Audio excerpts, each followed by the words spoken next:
digno de abrir el libro y desatar sus sellos? Y ninguno, ni en el cielo, ni en la tierra, ni debajo de la tierra, podía abrir el libro, ni aún mirarlo. Amado hermano, primeramente déjame decirte que en el capítulo 4, el capítulo anterior, Juan hace una explicación. Juan se enfoca en el trono. En el trono, los 24 ancianos que están alrededor de él, los 7 espíritus delante de él, y hace una descripción del trono y de los seres que están ahí. Ahora, en este capítulo, en el capítulo 5, si tú te fijas, empieza con una I, o sea, con una Y, o sea, haciendo una conexión en el mismo momento. O sea, se está dando ese suceso, esa visión que está teniendo Juan. Acuérdate que fue llevado hasta el cielo y se le está mostrando las cosas que habrían de suceder. De tal manera que cuando él dice y está haciendo una conexión entre el trono, los seres que están ahí y el ser absoluto y completo que es Dios, ¿sí? Y ahora nos está enfocando en algo muy importante, en un rollo. ¿Y qué es este rollo? Dice que el que estaba sentado en el trono tenía un libro escrito por dentro y por fuera, sellado con 7 sellos. Acordémonos que el libro al que se refiere, ¿verdad?, es exactamente un rollo, un papiro. Acuérdate que el papiro en esos tiempos pues era común, es lo que está viendo Juan, él lo está describiendo de esta manera. Es un papiro, es la pulpa de la madera, ¿verdad? Y se iba pegando con goma, de tal manera que alcanzaba distancias aproximadamente hasta de 15, 20 pies. Ese papiro no se escribía verticalmente como las hojas que vemos ahora, ¿verdad? O sea, que se escribe horizontal pero en forma vertical. Antes esos papiros eran escritos todos, de tal manera que se iba desarrollando, se iba abriendo con la mano izquierda y se iba escribiendo con la mano derecha, ¿sí? Ahora, estos papiros se enrollaban y se leían igual de la otra manera, se enrollaban al lado contrario y se iban extendiendo. Cuando dice el apóstol Juan, cuando dice que este rollo estaba ahí y lo tenía el hacedor, el creador en su mano, primeramente vamos a determinar qué es lo que contenía el rollo, ¿sí? Una breve explicación del papiro, pues es un rollo de papel, pulpa de madera, pegado con goma, ¿verdad?, hecho bolita, escrito por los dos lados.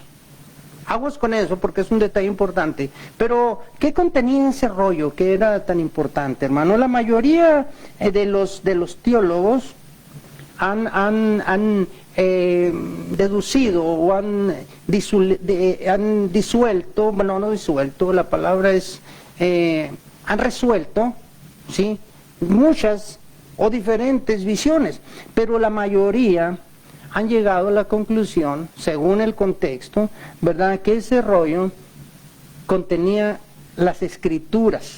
Fíjate bien, por eso es tan importante, por eso más adelante en el versículo 2 vamos a ver que aquel ángel fuerte manda un reto y dice, ¿quién podrá tomar de la mano? O sea, ¿quién podrá tomar? ¿Quién podrá ir hasta el trono del Creador y tomar ese rollo que él tiene en sus manos? ¿Qué contenía que era tan importante y quién era tan santo y quién era tan cercano que podía llegar a tomarlo de la mano del Creador? ¿Qué contenía ese rollo? Pues ese rollo, hermano, contenía, ¿verdad?, o contiene las escrituras. Son como las escrituras de una casa, los derechos de propiedad, ¿sí?, que solamente Cristo con su sangre adquirió, compró. O sea, ese rollo, hermano, escrito por dentro y por fuera, ¿verdad?, eran los derechos absolutos, completos, las escrituraciones o las escrituras de la creación del mundo, ¿sí? Cuando dice Juan que estaba escrito por dentro y por fuera, quiere decir que ya nadie podía añadir ni quitar nada, que ya estaba completo, que ese rollo era los sucesos, las posesiones, los derechos que le correspondían solo al heredero. ¿Qué quiere decir esto? Cuando una persona muere y deja por escrito un testamento, el encargado, que viene siendo un abogado, un notario, inclusive un juez, solamente a quien se lo lee, no se lo lee a cualquier vecino, no se lo lee al que pasa por ahí y le dice, oye, ¿quieres leer el testamento, perdón, de fulano de tal? ¿Verdad que no? Ese testamento lo lee y lo toma en su mano solamente la persona específica. De tal manera que cuando dice que está escrito por dentro y por fuera, ahí lo dice en el versículo 1, ¿verdad? Y dice que, o quiere explicar que está completo.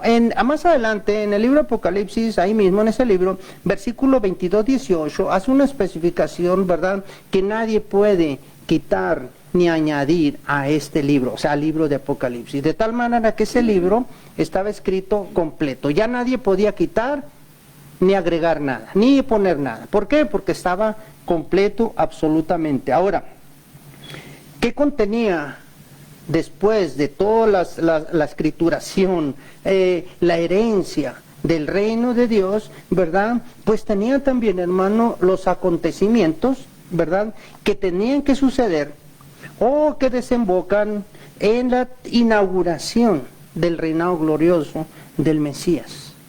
O sea, es tan importante ese rollo, ese libro, ese papiro, ¿verdad?, que estaba sellado, no solamente, sí, con un sello. Tú sabes, anteriormente, en esos tiempos, se usaba mucho que los sellos eran de goma, ¿verdad?, eran de cera, y eran un anillo, de tal manera que el rey, la autoridad aquella, ponía en cera y luego lo sellaba la carta. Eso es lo que significa un sello. Pero este rollo tenía 7 sellos. O sea, 7 cordones sellados uno por uno, ¿sí? Ahora, el que está dice la palabra, ¿verdad? Y en el versículo número 2 dice, y vi a un ángel fuerte que pregonaba a gran voz, ¿quién es digno de abrir el libro y desatar su rollo? Fíjate, hermano, qué importante es la descripción del ángel. Una vez que ya hemos visto, más o menos entendido qué es el rollo que estaba en la mano, ¿verdad?, de Dios, y que solamente podía abrirlo la persona adecuada, específica. También quiero agregar, hermano, que la ley romana, acuérdate que Pablo se desenvolvía en un contexto donde el imperio romano era el que tenía el control completo absoluto. La ley romana sellaba con 7 sellos todo aquel documento, ¿verdad?, que tenía que ver con la vida y con la muerte. O sea, todos los documentos muy importantes eran sellados igual casi que este. De tal manera que Juan es su manera de expresar la importancia que tenía ese rollo, ¿sí? ¿Y por qué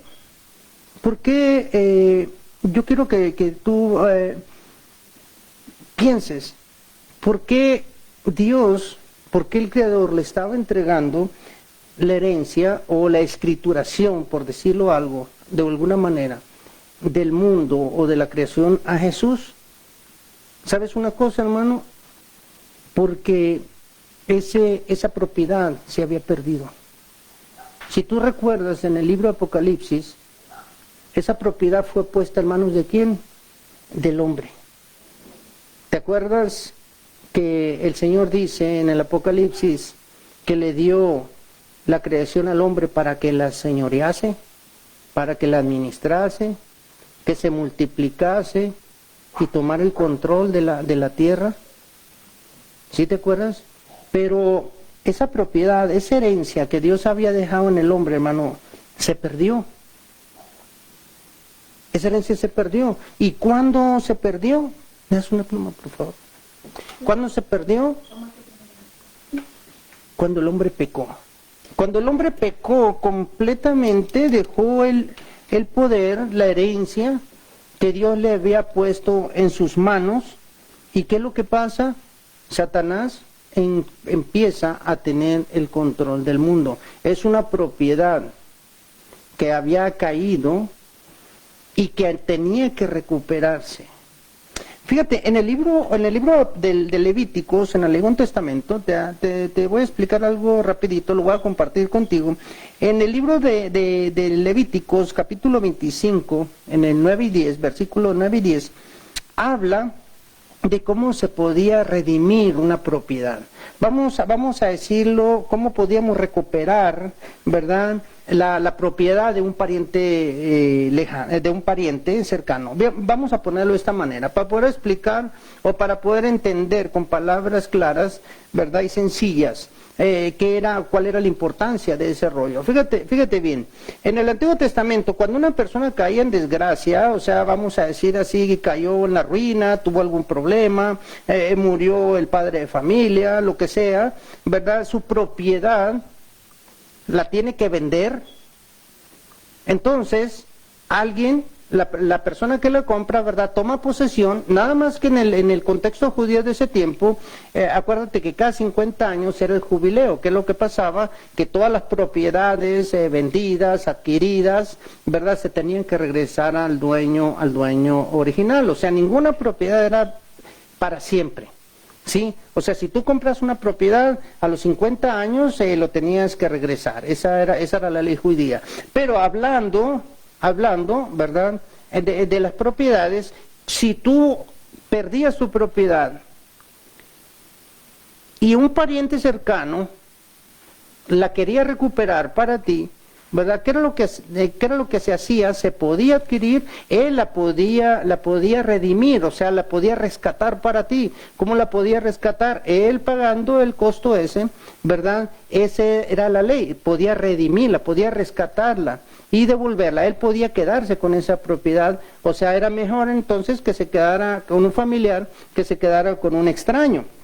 Sí, así es eso. ¿Quién es nuestro pariente cercano que nos puede redimir la propiedad que el hombre perdió en la caída?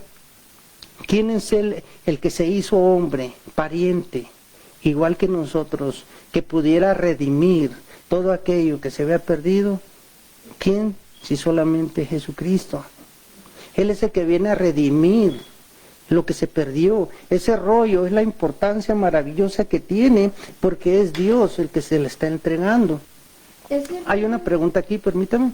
¿El rollo así de dónde vino? Y si, pues, ¿de dónde vino? ¿Quién obtuvo ese rollo? Ese rollo contiene la voluntad de Dios para el hombre. Pero ¿dónde está? O sea, ¿quién tenía ese rollo?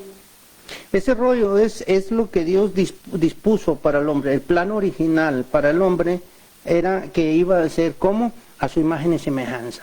Perfecto. Iba a ser eterno. Cuando el hombre decidió fallar y no escuchar la voz de Dios, cuando decidió escuchar a la serpiente manejada por Satanás, entonces el plan de Dios se ve interrumpido. O sea, el hombre empieza a morir y con él todas sus generaciones.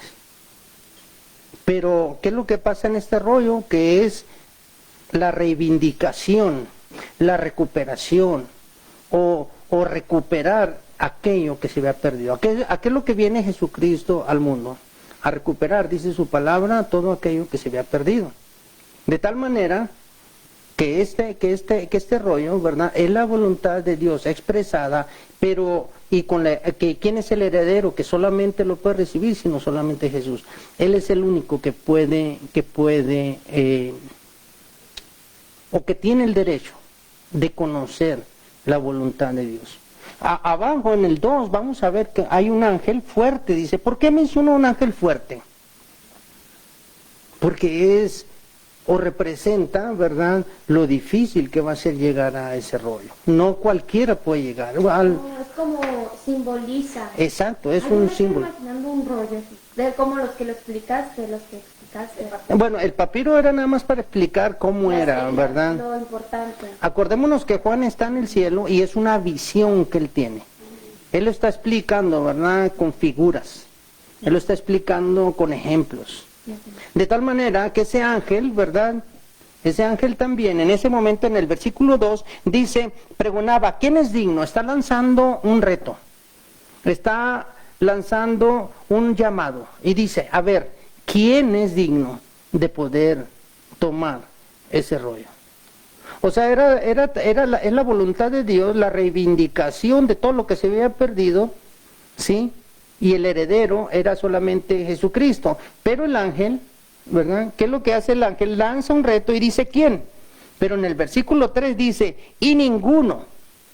Y describe, ¿verdad? Porque ese reto no fue solamente en el cielo. Dice, y ninguno, ni en el cielo. ¿Por qué no? Los ángeles son dignos, que no, los ángeles son limpios, no han pecado. Los que están al lado del Señor no han perdido su dignidad.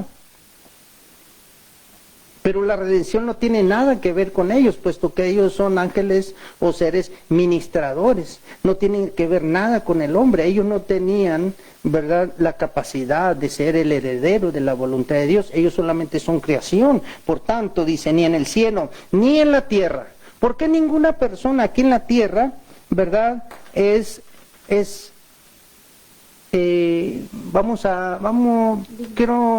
es digno? O mejor dicho, no hay nadie digno de poder tener ese privilegio. Porque, acuérdense lo que dice Romanos 3:23. ¿Qué dice Romanos 3:23? ¿Sí? Porque aquellos, porque mejor dicho, dice, déjame recordar exactamente las palabras, dice, por cuantos todos pecaron, y están, ¿qué? Destituidos de la gloria de Dios. De tal manera que en la tierra no hay una persona digna, ni en el cielo, aún habitado por ángeles. Y luego dice, ¿verdad? Ni debajo de la tierra. ¿Quién se refiere de los debajo de la tierra? Todas aquellas personas que han muerto alejado de Jesús. Aún los espíritus, ¿verdad?, demoníacos, todos aquellos espíritus que habitan en la oscuridad. Si no hay en el cielo uno digno, ni siquiera en la tierra, ni dice, ni debajo de la tierra. ¿Sí? Menos ahí.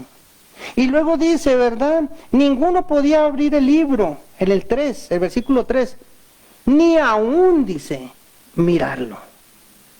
Ni aún mirarlo. O sea, porque nada indigno puede entrar en el cielo, ¿se acuerdan? Que nada impuro puede entrar al cielo, y esta visión se está desarrollando en el cielo.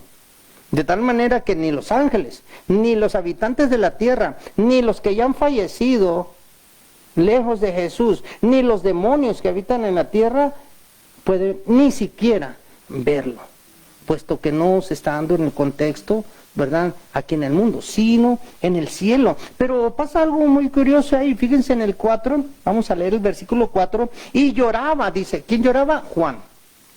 Y lloraba yo mucho porque no se había hallado ninguno digno de abrir el libro, ni de leerlo, ni siquiera de mirarlo. ¿Por qué lloraba Juan? ¿Por qué piensan ustedes que lloraba Juan? De tristeza, ¿verdad? Lloraba Juan porque, ¿sabes una cosa, hermano? Porque si ese libro no se abría, si ese libro no había nadie digno para abrirlo, ¿verdad?, seguiría la tierra perdida, en pecado. Todavía no se iba a dar o no se daría los sucesos que reivindicarían, de tal manera que la tierra seguiría en la oscuridad en la que estamos viviendo ahorita. Seguiría en el pecado, seguiría en la tristeza. Lo voy a invitar rapidito al libro de Romanos, en donde inclusive no solamente el pueblo de Dios, sino la tierra llora, dice, gime. Quiero leerlo literalmente para que lo pueda usted ver. Capítulo 8 del libro de Romanos, versículos 22 y 23 dice, porque sabemos que toda la creación gime a una, y aún está con dolores de parto hasta ahora. Y no solo ella, o sea, la creación, ¿verdad? Y no solo ella, dice, sino que también nosotros mismos, que tenemos las primicias del Espíritu Santo, nosotros también gemimos dentro de nosotros mismos, esperando la adopción, la redención de nuestro cuerpo. O sea, la misma tierra, la misma creación está gimiendo junto con la iglesia, esperando que la maravillosa manifestación del Hijo de Dios en su segunda venida. ¿Para qué? Para libertarnos del pecado, de la oscuridad e establecer el reino de Dios. Entonces, si no hay uno digno que pueda conocer la voluntad y recibir la herencia de Dios, entonces seguiríamos nosotros en la oscuridad en la que vivimos actualmente. ¿Estamos bien? ¿Verdad? Por eso es que Juan lloraba, y fíjate lo que dice en el versículo 5, hermano, mira, vamos a leerlo. Y uno de los ancianos me dijo, no llores, he aquí que el león de la tribu de Judá, la raíz de David, ha vencido para abrir el libro y desatar sus 7 sellos. Uno de los ancianos, ¿quiénes son los ancianos, hermano? ¿Quiénes son los ancianos que estaban ahí? ¿Verdad? Ahí está mencionando en el capítulo 4 que hay 24 ancianos, 24 tronos alrededor del trono principal del Señor. Fíjate que aquí tiene que ver mucho, y es necesario destacarlo, tiene que ver mucho acerca del arrebatamiento. Aquí a fuerza tenemos que hablar un poquito acerca de lo que va a ser la venida de nuestro Señor Jesucristo por su iglesia. Porque hay muchas escuelas, hay muchas líneas de teología, ¿verdad? Unos dicen que la iglesia va a vivir la tribulación, otros dicen que la iglesia va a ser levantada después de la tribulación, o sea, los post-tribulacionistas, y otros dicen que va a ser levantada antes de la gran tribulación. De tal manera que por la que yo quiero inclinarme para dártelo a conocer, no porque importe lo que yo piense, sino para explicarle un poquito quiénes son estos ancianos, ¿verdad? Yo quiero comentarte que son los representantes de la iglesia que está con Cristo antes de su segunda venida. O sea que estos ancianos, la explicación de su presencia en los tronos, son aquellos ancianos, ¿verdad?, que fueron recogidos y son los representantes. Vamos a decir así, como los senadores, que son representantes de ciertos sectores de la población, ¿verdad? Estos ancianos son representantes de la iglesia de Cristo.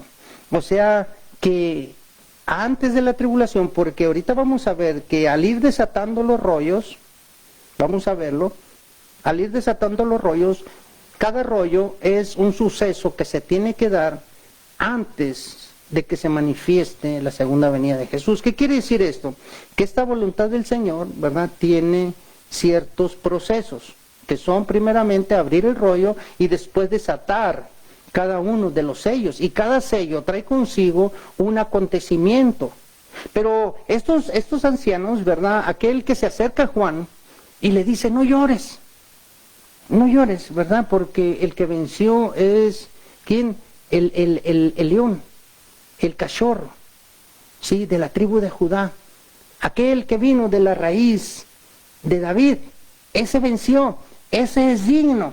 Pero ¿quién estaba, verdad? ¿Quién era este anciano que hablaba con él? Fíjate que no era un ángel, porque no dice que era un ángel, dice que era un anciano. En el capítulo 4, donde hace una descripción de estos, dice, capítulo 4, versículo 1 y 2, dice, después de esto miré y aquí una puerta abierta en el cielo, y la primera voz que oí como de trompeta hablando conmigo, dijo, sube acá y yo te mostraré las cosas que sucederán después de esta. Y al instante yo estaba en el Espíritu, y aquí un trono establecido en el cielo, y en él uno sentado. Cuando estaba hablando del trono, está hablando que alrededor había 24. Y describe estos ancianos, ahí en el verso 4, dice, y alrededor del trono había 24 tronos, y vi sentado en los tronos a 24 ancianos vestidos de ropas blancas, con coronas de oro en su cabeza. Yo creo que vayas entendiendo algo importante, hermano. No dice que eran ángeles, dicen que eran ancianos, ¿verdad? ¿A quién? A los que están adorando en el trono. Y rinden sus coronas, dice, o sea, adoran al que está en el trono con arpas, ¿verdad? Y tienen unas copas de oro.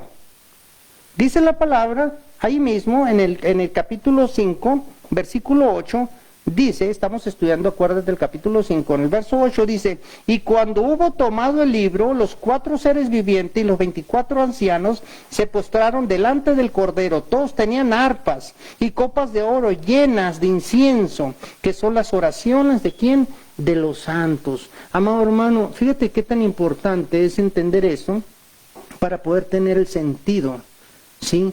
La iglesia, aquella que había sido levantada o que será levantada antes de que empiecen los últimos sucesos, o sea, la tribulación, ¿verdad?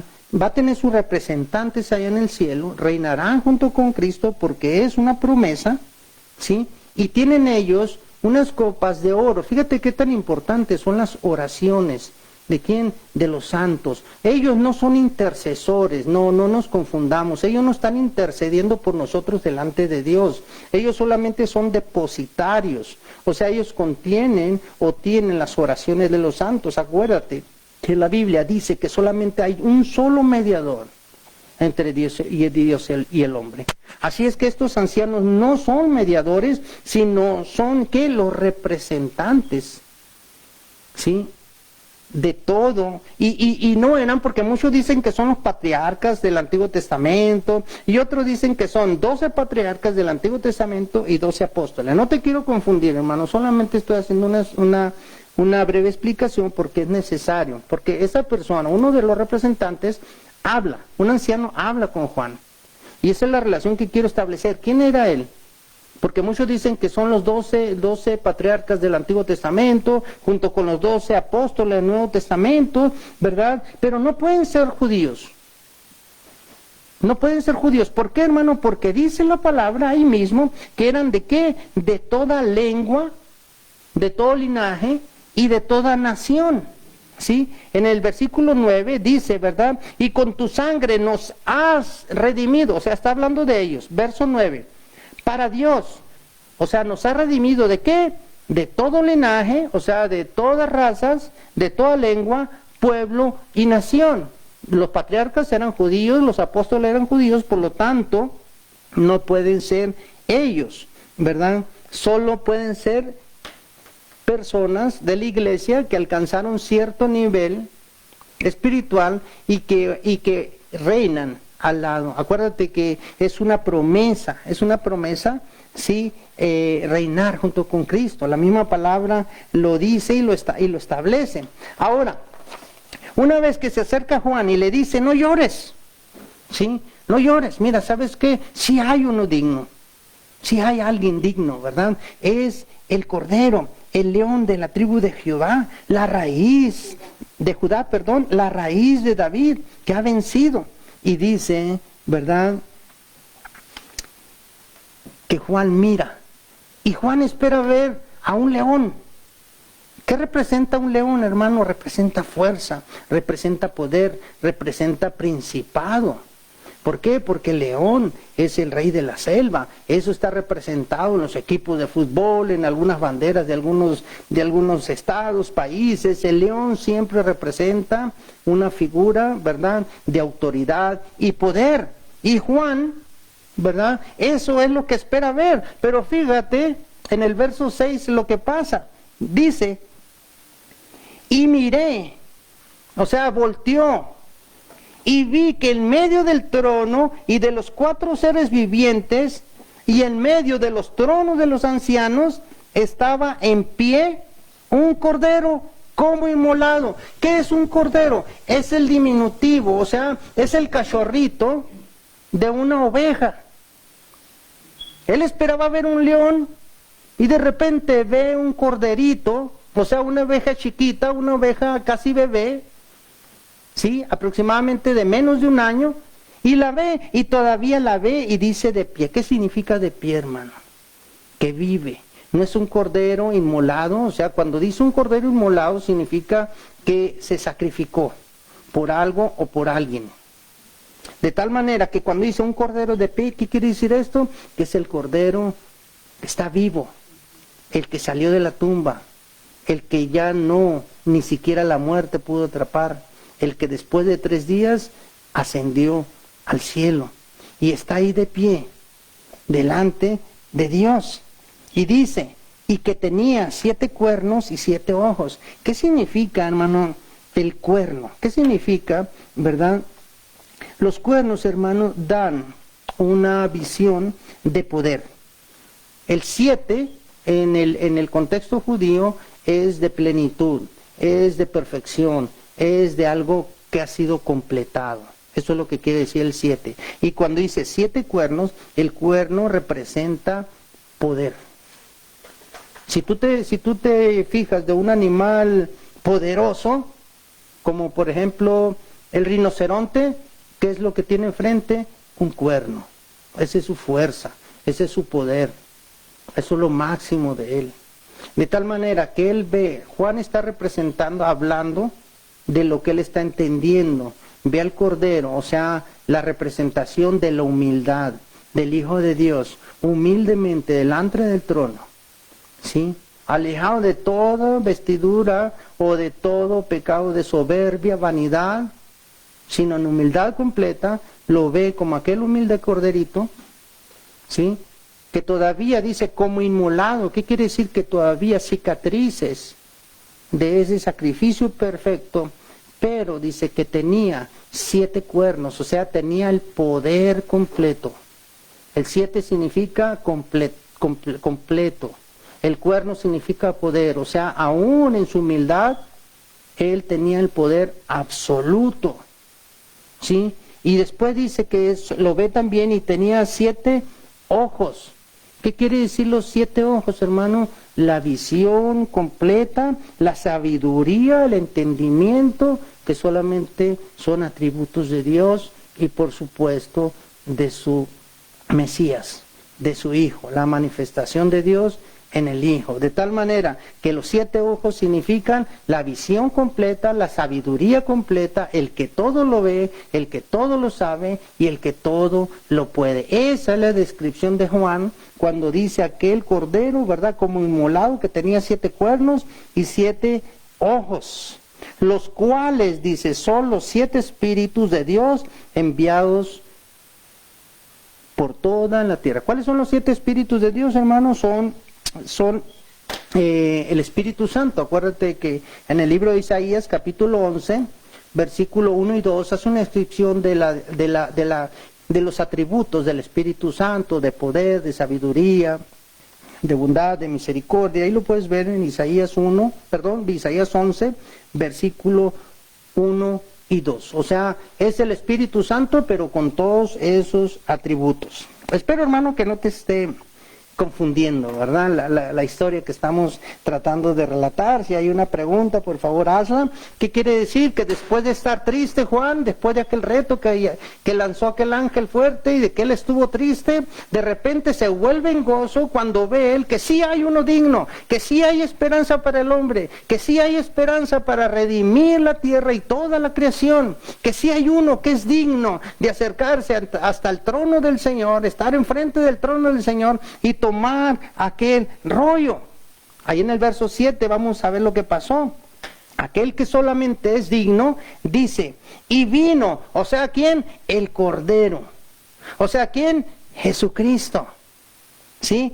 Y vino y tomó el libro de la mano derecha del que estaba sentado en el trono. Solo aquel es digno, ¿verdad? El heredero, el que está tomando, ¿verdad?, aquel rollo. Fíjate qué precioso, hermano. Dios mismo, entregándole en ese momento. Esta visión, hermano, está dado solamente a Juan. ¿Para qué? Para que él nos las escribiera y nos llegara a toda la iglesia. Para que esto nos consolara y que aún en la medio de la tribulación que aquellas iglesias de ese tiempo, de los tiempos de Juan, y la iglesia de ahora que también sufre tribulación, que también sufre por diferentes cosas, tenga consuelo y sepa que va a haber un momento, que va a llegar el día en que el Cordero va a tomar posesión y va a manifestarse con poder y gloria y todo mundo, hermano, lo va a ver. Fíjate, esto es un comentario personal, hermano. Hoy veía las noticias, ¿verdad?, de un meteorito que cayó por aquí en el norte de México, cerca de Ciudad Victoria, por ahí, y toda la gente va a tratar de agarrar a ver si podían dejar agarrar algún pedacito